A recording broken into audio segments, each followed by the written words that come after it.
Okay, so once you get through your foreclosure list and you've gone through the pre-foreclosures, I'll show you this in just a second, and you're working with these homeowners in default and you're contacting them to save their equity, you're not going to have a big list, okay? There's not a lot of these leads, but they are golden, so I want you to start there. Once you've been through those leads, now I want you to work bank-owned property, but I'm going to, again, tell you something that's different than you're expecting to hear. I do not want you to work new bank-owned properties. So I do not want you to do what the masses are doing. I don't want you calling up banks on their brand new foreclosures and trying to buy direct from the bank before it hits the MLS. Guys, number one, the banks are not making those deals. Number two, everybody is doing that. Number three, the agents are going to go crazy with you asking them to do that because they're simply going to say, no, you have to wait until it hits the multiple listing service. So here's what I want you to do.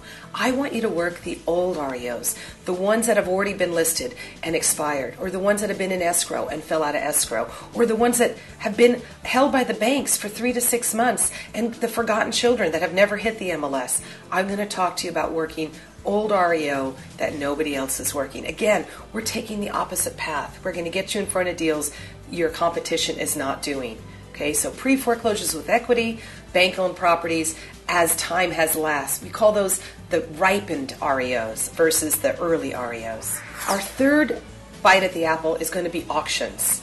Once we get through the pre-foreclosures and the REOs, if we're still looking for leads, if we still don't have enough deals, now we're going to work the auctions. Now, guys, I love auctions. It's a great way to get a deal.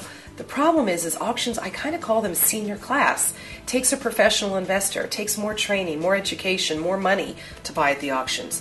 I am going to teach you. I am going to show you how to do this successfully, but I want you to be aware that this is going to be a notch up from the new investor strategies. So again, learn how to buy at the auction. Learn how to buy at the sheriff's sale.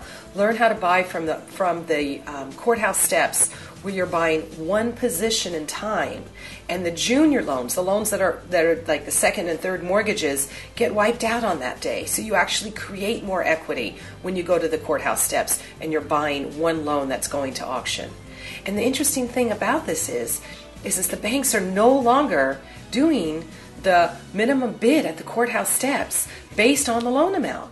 And they realized that if this loan is upside down, that if they have a $300,000 house with a $400,000 mortgage, why are they opening up the bidding at $400,000 where no one's going to buy these homes? So the banks have gotten smart, and they're saying, wait a minute, so what if we're owed $400,000?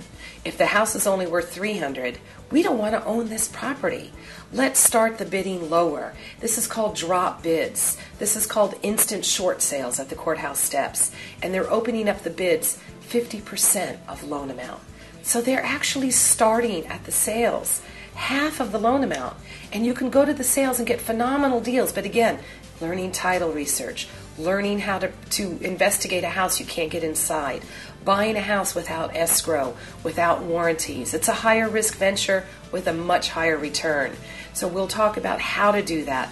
And I have a wonderful coach on my team by the name of Sarah Garlick, who's a fabulous auction investor, and she has all the inside secrets. And I would absolutely tell you, without a doubt, if you want to become a professional investor, you want to learn from Sarah Garlick through foreclosures.com, and we can help you. But for now, understand auctions are going to be one of your third steps that you're going to take in looking for deals, because there are plenty of them out there.